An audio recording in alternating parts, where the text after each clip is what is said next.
May 1997. Gbadolite, Zaire. Rebel soldiers move cautiously through the gates of a jungle palace, once called the Versailles of Africa. Inside, they find marble floors, crystal chandeliers, and silence. Mobutu Sese Seko, president, strongman, and self-declared savior of Zaire, has already vanished. This is the story of how one man stole an entire country's gold and disappeared. In the years after Congo's independence, nothing resembled stability. Belgian colonizers left in a hurry, leaving behind chaos and resentment. Within weeks, the country descended into riots, mutinies, and political assassinations. The West watched nervously, terrified the Soviets might step in and take control of the resource-rich heart of Africa. In the middle of it all stood a man with no clear ideology but with a clear understanding of power. His name was Joseph Désiré Mobutu. He had no noble background, no revolutionary credentials, just a military uniform, sharp instincts, and a direct line to the CIA. Mobutu started small, first as an army colonel, then as chief of staff, then as kingmaker. In 1960, when Congo's first elected prime minister, Patrice Lumumba, became too left-leaning for American and Belgian tastes, Mobutu helped orchestrate his removal and likely his murder. It was brutal, it was effective, and it earned Mobutu the trust of the West. By 1965, he took full control in a bloodless coup, declaring himself president. He spoke of national unity, of restoring order, of ending corruption. The outside world, eager for a stable partner in Central Africa, embraced him. Foreign aid surged, American presidents praised him, European investors flew in. Mobutu understood the moment, but more importantly, he understood the optics. He wore a leopard skin hat, spoke in parables, and surrounded himself with symbols of traditional African authority. He cast himself as the father of the nation, not just its ruler, but its identity. In name, Zaire was a republic. In practice, it was now a one-man show. Mobutu had climbed the ladder by playing the West against itself, manipulating fear and hope in equal measure. And with the presidency secured, he turned his attention to something even more valuable: the country's wealth. Mobutu didn't just want to be a president, he wanted to be a myth, and myths need architecture. He poured foreign aid into high-profile projects: bridges, airports, dams, factories. State-run television broadcast ribbon-cutting ceremonies almost daily. Western journalists were given guided tours of model villages and showcase schools. On paper, it looked like progress. In reality, it was a performance carefully curated and strategically incomplete. Behind the scenes, these projects often stalled, fell apart, or were never finished at all. Contractors were paid, budgets inflated, and money quietly diverted. Roads cracked, hospitals had no medicine, schools had no teachers. But the illusion held because Mobutu knew how to sell a story, and Western powers were more than willing to buy it. What mattered most wasn't the results, but the image of order. Mobutu promised anti-communism, foreign investment, and access to Zaire's immense resources: copper, cobalt, diamonds, and gold. In return, the West gave him legitimacy, military support, and billions in financial aid. Much of that money disappeared. Mobutu siphoned off foreign loans through shell companies, fake development initiatives, and inflated contracts. He created state-owned firms, especially in the mining sector, and installed loyalists to funnel profits directly to his accounts. Revenues from the National Mining Company, GECA, were quietly rerouted into Mobutu's personal control. He bought private jets, Swiss villas, French chateaux. His Boeing 747 came equipped with a throne, gold-plated bathroom fixtures, and a stewardess team selected personally. In the 1970s, while most Zairians lived without running water or electricity, Mobutu's extended family took shopping trips to Paris on the national budget. Still, the image held. Mobutu held state dinners under crystal chandeliers, gave grand speeches about African unity, and wore designer suits while banning Western fashion for everyone else. His persona, part monarch, part messiah, was carefully cultivated. He wasn't just leading Zaire, he was Zaire. And as long as the cameras stayed on and the checks kept coming, no one looked too closely at the books. What he had built was not a functioning state, it was a palace of mirrors. And inside it, Mobutu stood alone, surrounded by reflections of power, wealth, and a country he claimed to love, even as he stripped it bare. Mobutu didn't need to break the system. He was the system. There were no checks, no balances. Parliament rubber-stamped his decrees, and the judiciary answered to him. He personally appointed provincial governors, military commanders, and central bankers, all of them loyal, all of them complicit. The line between the president and the treasury was erased. And once that line was gone, the theft didn't require secrecy. It just needed signatures. Mobutu's preferred method of looting was simple. He rewrote the rules. By the 1970s, he had passed laws that gave the president sweeping authority over state finances, including the ability to issue special withdrawals from the central bank. These withdrawals didn't require explanation. They weren't tracked. They simply disappeared, and no one dared ask where they went. He also nationalized major industries, especially in mining, only to install family members and close allies in charge. Zaire's richest copper and cobalt mines were handed to men who answered only to Mobutu. The profits flowed directly to him, often funneled through offshore accounts in Switzerland, France, and Luxembourg. The state mining company, Gécamines, became a front. Its books were doctored, contracts forged, and audits delayed or ignored. In public, Mobutu spoke of national sovereignty and economic independence.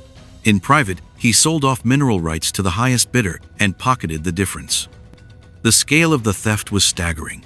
By some estimates, Mobutu embezzled between $4 and $8 billion during his rule, more than the country's entire foreign debt. That figure doesn't include unreported gold shipments, smuggled diamonds, or private taxes collected at every level of government.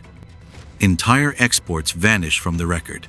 In 1 year alone, nearly 40 tons of gold were extracted from Zairean soil, yet none of it appeared in the central bank's reserves. Instead, shipments quietly moved through private airstrips and diplomatic pouches, often ending up in European vaults, registered under aliases and shell companies. When Western banks raised concerns, Mobutu simply reminded them he was a bulwark against communism, and that was enough. Meanwhile, the economy crumbled. Public sector salaries went unpaid for months.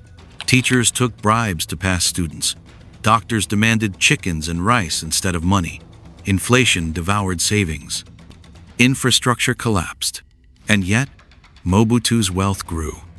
To maintain the illusion of solvency, he borrowed more from the IMF, from the World Bank, from anyone who would listen to a speech and write a check. He hosted summits, staged military parades, and called for African unity, all while Zaire sank into bankruptcy. But Mobutu didn't just rob a treasury. He hollowed out a nation. He turned ministries into pipelines for cash, replaced professionals with loyalists, and made theft the default operating system of the state. And as the vaults emptied and the hospitals closed, one truth remained. Zaire was not broke. It had been stolen piece by piece, transaction by transaction, until only Mobutu's shadow remained. Mobutu didn't settle for being feared. He wanted to be worshipped. His face appeared on every coin, every billboard, every classroom wall. Government workers couldn't collect their paychecks until they bowed before his portrait. Children recited his name in school. Soldiers swore loyalty not to Zaire, but to him. Mobutu didn't just control the state, he was the state, in name, image, and myth. He styled himself as a father, a prophet, even a messiah. His speeches were slow, deliberate, filled with grand proclamations and parables. He often quoted scripture. At times, he referred to himself in the third person. The people should not worry, he would say. Mobutu is watching. Mobutu will provide. The regime enforced his image with obsessive discipline. All citizens were required to adopt African names. European ties and suits were banned. The national television network aired Mobutu's speeches in full, often accompanied by orchestrated applause and standing ovations, even if the crowd had to be coached in advance. Loyalty was a career path. Ministers and generals lavished praise on the president in public speeches, often competing to outdo one another in sycophancy. Dissent was not just disloyalty, it was heresy. Journalists disappeared. Opposition parties were banned. Political opponents died in car crashes or exile. Those who survived learned to stay silent or sing. In public, Mobutu was always in control, smiling, calm, composed, but underneath the choreography was fear. Secret police monitored conversations in bars and buses. Informants were everywhere. Even the illusion of criticism could end a career or a life. Zaire had no independent institutions, no functioning opposition, and no civil society. It had Mobutu.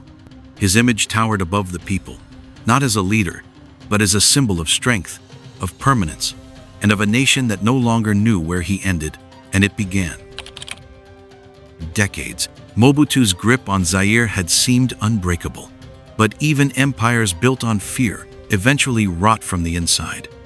By the early 1990s, the Cold War was over.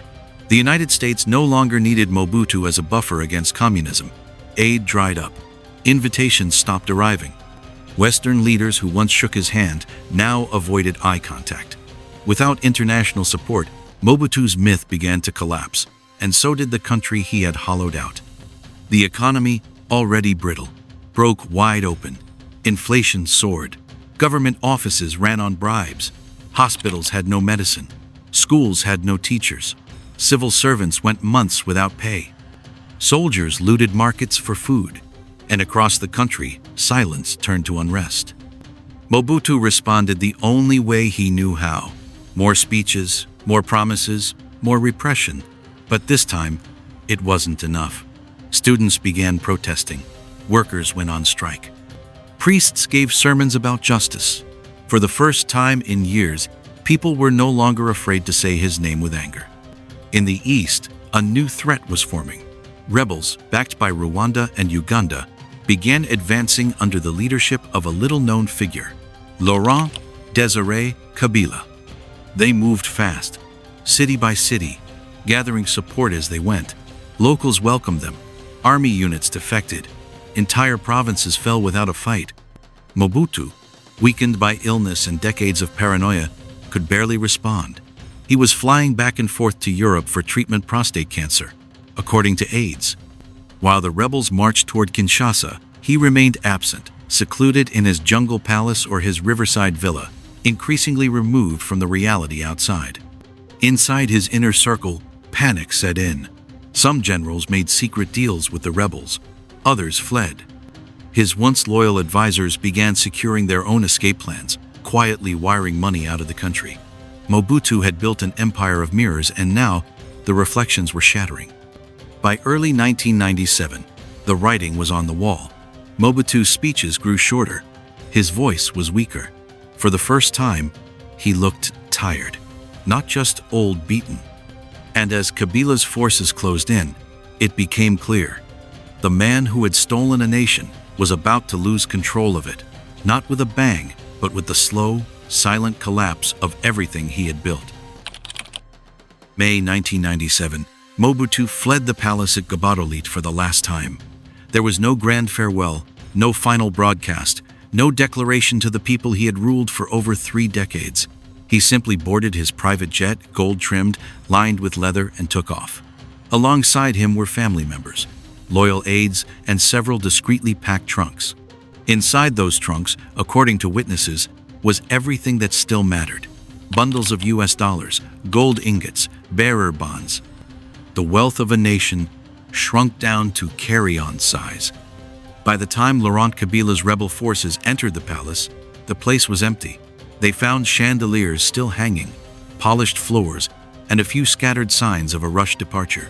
But the vaults? Cleared. The safes? Stripped. The treasury of Zaire, already a shell, had been gutted completely. Mobutu made his way to Togo, then Morocco, where King Hassan II allowed him quiet asylum in a coastal villa. There would be no arrest, no extradition, no trial. The man who had stolen billions, bankrupted a nation, and ruled with absolute power would live out his final days in luxury and silence. He died just 4 months later from prostate cancer in a hospital in Rabat. No grand funeral, no crowds in mourning. His body was buried in an unmarked grave. To this day, he has never returned to Congo, not even in memory. There are no statues, no street names, no monuments, only ruins. Back in Kinshasa, the damage couldn't be undone. The central bank was empty. Government ministries were paralyzed. Teachers still hadn't been paid. Hospitals still lacked medicine. A country of millions had been looted to enrich one man, and he was gone. Not captured, not prosecuted, just gone. And that's the final lesson of Mobutu's rule. In the end, it wasn't a coup or a bullet or a revolution that removed him. It was collapse. Quiet, inevitable collapse. A kingdom of gold, stolen in daylight. A country broken open, and a man who vanished with everything that was never his to take. Mobutu didn't just steal money, he stole futures. For over 3 decades, he siphoned not just gold and diamonds, but dignity, potential, and hope. He hollowed out the very idea of a functioning country, replacing institutions with handshakes, policies with parades, and progress with illusion. Zaire became the Democratic Republic of the Congo. But even after his disappearance, the rot he left behind remained. His legacy is not one of monuments, but of absence, empty vaults, broken systems, and a generation raised in the wreckage of a state that was never allowed to grow. In the end, Mobutu proved that you don't need to wage war to destroy a nation. You just need to own the keys and know when to disappear. Like stories that expose the hidden engines behind power, money, and collapse? Then hit like, subscribe, and turn on notifications because the next story might be happening right now.